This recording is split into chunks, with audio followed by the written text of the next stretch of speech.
दुनिया दुनिया क्या गोल है, ये एक सवाल है। आज के दौर में सबको पता है दुनिया का शेप किस तरीके से है, लेकिन माजी के अंदर अगर हम गौर करें तो वहाँ अंदाज़ा होता है हमें कि मुख्तलिफ साइंसदानों ने कोशिश की इसको जानने के लिए। और ये वक्त होता है हमारे पास बीसी के अंदर। और बीसी के अंदर हम जानते हैं बीसी में 500 से पहले भी साइंसदान इस चक्कर में रहे, मालूमात इकट्ठा करते रहे, तजर्बात करते रहे, गौर व फिक्र करते रहे कि दुनिया का शेप क्या है। उस वक्त ये एक मुंबा बना हुआ था। तो उस वक्त के अंदर एक साइंटिस्ट थे हमारे पास जो पैथागोरस के नाम से जाने जानते हैं। और ये वक्त होता है हमारे पास 500 बीसी का। इस वक्त के अंदर वो भी जानना चाहते थे कि ये क्या है, दुनिया का शेप किस तरीके का है।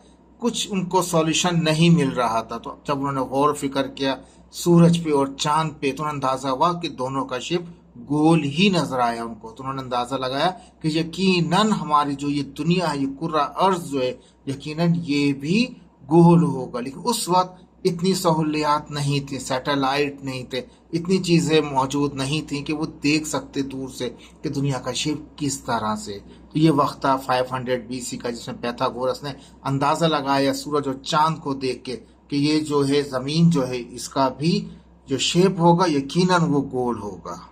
अब आते हैं हमारे पास एरिस्टोटल।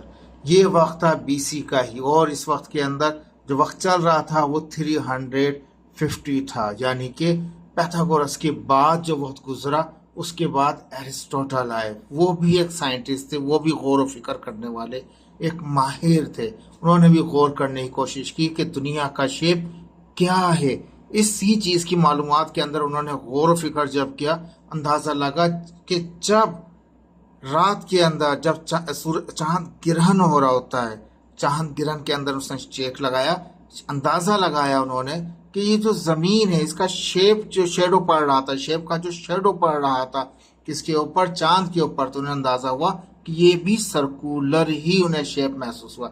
जिस तरह पूरा चांद क्या कहते हैं छुप गया रात के अंदर, चांद ग्रहण हो गया, उन्हें अंदाजा हो गया कि ये जो था हमारे पास जमीन भी गोल है। तो उस चीज के लिए यहीं पर ही नहीं रुके ये एरिस्टोटल जो थे, इन्होंने और भी तजर्बे किए। ये जाके समंदर के किनारे खड़े हो गए और उन्होंने चेक करने की कोशिश की कि जहाज जो बहुत दूर से आ रहा होता है वो पूरा मुकम्मल तौर पे नजर किस तरह से आ रहा होता है। इस तरह एक पिक्चर में नजर आ रहा है कि जहाज दूर से आ रहा है। अब अगर गौर से देखें, जैसे जैसे वो करीब आता है तो उसका जो टॉप हिस्सा होता है वो पहले नजर आता है। जैसे जैसे आहिस्ता आहिस्ता वो करीब आना शुरू होता है तो उसका मिडिल हिस्सा जो है फिर वो नजर आता है। जैसे जैसे ये और करीब आता है तो उसका निचला हिस्सा भी नजर आना शुरू हो जाता है।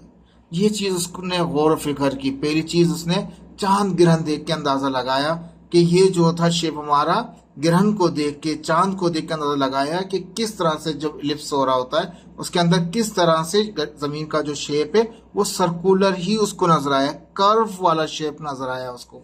दूसरा उसने जब ये तजर्बा किया, समंदर के किनारे खड़े होकर बोट को चेक किया तो उसके ऊपर वाला जो हिस्सा था वो पहले नजर आया, दरमियाना हिस्सा बाद में। जैसे जैसे बोट करीब आती गई ऐसे ऐसे उसके ऊपर से नीचे तक का एरिया उसका नजर आना शुरू हुआ, जो उसको अंदाजा करा रहा था कि जमीन का जो हिस्सा है वो कर्व है। बाहर समंदर सीधा नजर आता है लेकिन ये कर्व है। जैसे जैसे वो करीब आता है तो उसका ऊपर वाला हिस्सा पे नजर आता है, आहिस्ता आहिस्ता नीचे वाले हिस्से उसके नजर आते हैं हमारे पास। अब यहाँ देखें तो ये इराटोस्टेनिस का दौर आ जाता है जो 200 बीसी का होता है। ये भी एक गौर व फिक्र करने वाले शख्स थे। इन्होंने भी बड़े तजर्बात करने की कोशिश की कि मालूम कर सकें कि दुनिया जो है वो उसका शेप क्या है। ठीक है, तो ये 200 बीसी का वक्त था। इन्होंने क्या किया कि इन्होंने दो लकड़ियों को रखा तकरीबन एक फासले के ऊपर, और जैसे जैसे सूरज मूव कर रहा था उसके शेडो को इन्होंने क्या किया, एनालाइज करना शुरू किया, उसको गौर व फिक्र करना शुरू किया कि जिस तरीके से सूरज मूव करता है उस तरीके से शेडो किस तरह मूव कर रहा होता है। शेडो के मूव करने के हिसाब से उन्होंने जमीन का, हमारे सरकमफ्रेंस का एक कैलकुलेशन बनाई अपने हिसाब से। इन्होंने कहा कि जो अर्थ का सरकमफ्रेंस अगर निकाला जाए तो वो 37,500 यानी कि 37,500 किलोमीटर से लेके 50,000 किलोमीटर तक के दरमियान होगा, उनकी अपनी एक कैलकुलेशन थी। सिर्फ उन्होंने अंदाजा लगाया कि दुनिया किस तरह की हो सकती है। आजकल अगर साइंस ने जो कैलकुलेट किया है तो उसने बताया हमें 40,075 किलोमीटर का सरकमफ्रेंस निकलता है दुनिया का। अब अंदाजा लगा लीजिए कि वो वक्त जो था 200 BC का था, जिसके अंदर लकड़ी के दो खड़े करके, पैरेलल खड़े करके, सेम हाइट के खड़े करके उसने सिर्फ शेडो को और अपनी कैलकुलेशन से अंदाजा लगाया सरकमफ्रेंस का कि दुनिया किस तरह की होगी। तो ये तमाम साइंटिस्ट, ये लोग लगे हुए थे किसके लिए? दुनिया के बारे में मालूमात जमा करने के लिए। फिर दौर आता है हमारे पास, ये BC का दौर खत्म हो चुका होता है, AD का चल रहा होता है, जो 1600 सेंचुरीज आ रही होती है हमारे पास। इसमें न्यूटन आते हैं और ये कहते हैं हमारे पास कि दुनिया जो है परफेक्टली स्फीयर नहीं है, पूरा गोल नहीं है, ये ऑब्सलेट स्फेराइड है हमारे पास, यानी कि ये थोड़ा बेजवी शक्ल का हमारे पास है। ठीक है, ये और भी थ्योरियां हैं इसके अंदर, लेकिन हमने छोटा सा कंपाइल करने की कोशिश की गई है।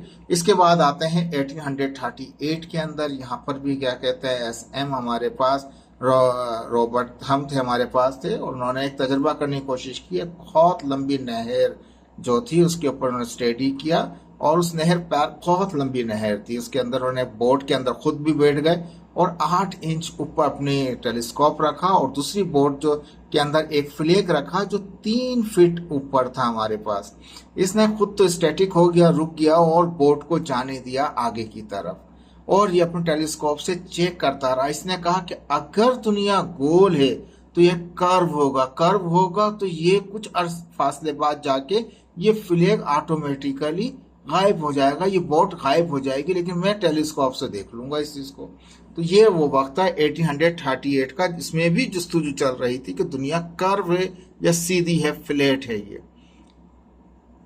अब उसने जो तजर्बा रखा था, जो सोच थी उसकी, वो यही थी कि वो आगे जाके जैसे जैसे कर्व आता जाएगा वो आहिस्ता आहिस्ता फ्लैग नीचे होता जाएगा, और इसने 6 माइल तक उसने चेक करने की कोशिश की। आप क्या सोच रहे हैं, क्या उसने वाकई ये फाउंड किया होगा? तो वो देखते हैं नहीं, वो ऐसा नहीं हुआ। उसको 6 माइल्स तक दूर वो नजर आता रहा फ्लैग। वो क्यों फ्लैग उसको नजर आता रहा? इसलिए कि रिफ्लेक्शन ऑफ लाइट की वजह से, जैसे सहरा में देखें या हम रोड पे देखें, दूर हमें क्या होता है, ऐसा लगता है कि पानी पड़ा हुआ है, पानी नहीं होता, वो रिफ्लेक्शन ऑफ लाइट होता है। तो रिफ्लेक्शन ऑफ लाइट था जिसकी वजह से उसको फ्लैग नजर आ रहा था टेलीस्कोप में। दर हकीकत वो कर्व में जा चुका था, वो वहां पे नहीं था।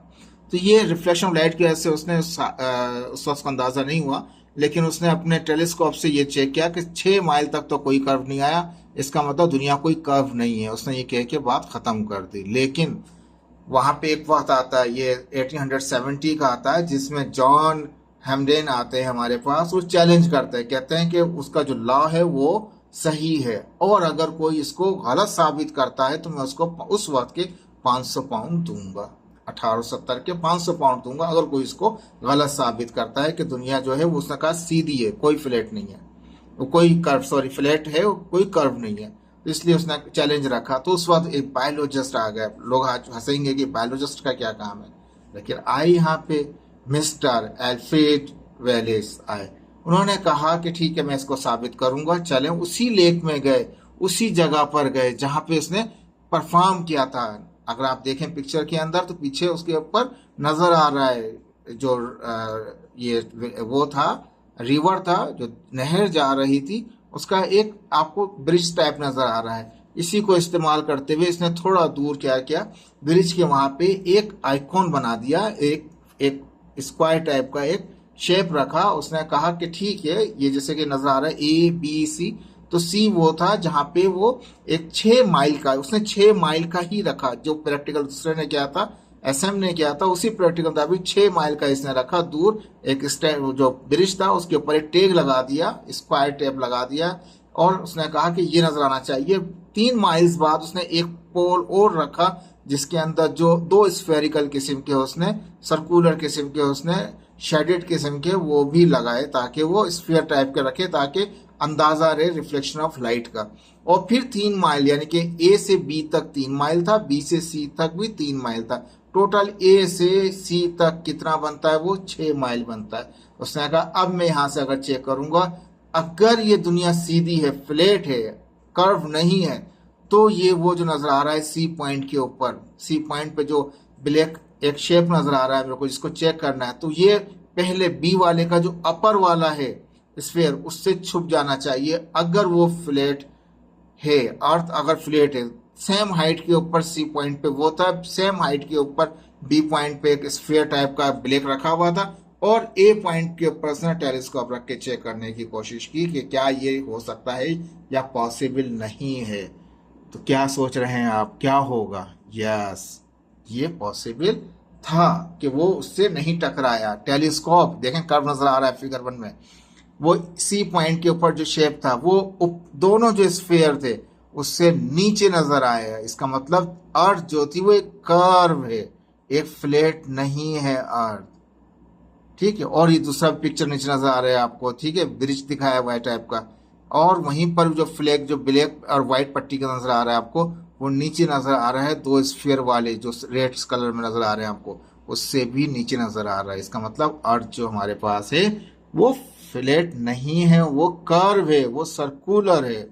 इस तरह आगे अमेरिका ने क्या किया, एक रॉकेट भेजा और पिक्चर ली ब्लैक एंड व्हाइट 1946 में 104 किलोमीटर ऊपर जाके, तो उसको भी सीधा दुनिया नजर नहीं आई, कर्व नजर आया।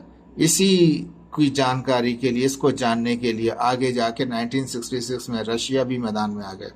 उन्होंने भी जाके एक सैटेलाइट के जरिए तस्वीर ली जो कि शेप को उसको सर्कुलर शो कर रहा था, जो फ्लैट नहीं था हमारे पास। और आजकल की दुनिया आप जानते हैं सैटेलाइट, इससे भी हम देख सकते हैं कि दुनिया जो है हमारे पास वो एक सर्कुलर टाइप की, एक स्फेरिकल टाइप की नज़र आती है, पर हकीकत ऐसा नहीं है, वो एक बेजवी शक्ल की हमारे पास होती है। देखें, ये स्टोरी थी, ये कहानी थी कब से, 400 BC से लेके आज तक की, कि लोग इसी उसमें, आज भी कुछ लोग ऐसे हैं दुनिया के अंदर जो कहते हैं कि दुनिया जो है वो फ्लैट है। दुनिया फ्लैट नहीं है, ये एक कर्व शेप है हमारे पास। Thank you so much for watching this one. Like करें, सब्सक्राइब करें चैनल को।